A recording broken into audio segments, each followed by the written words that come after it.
Agung Saputra, warga Kelurahan 35 Ilir akhirnya tertangkap polisi dari Polsek Ilir Barat 2 Palembang setelah 2 kali lolos dari penangkapan.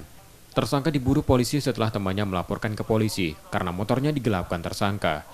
Awalnya korban meminjamkan sepeda motor pada tersangka Juli lalu. Saat akan diambil, tersangka mengaku sepeda motor korban hilang. Kemudian korban melapor ke polisi dan dilakukan pemanggilan pada tersangka untuk pemeriksaan, namun tersangka tak datang.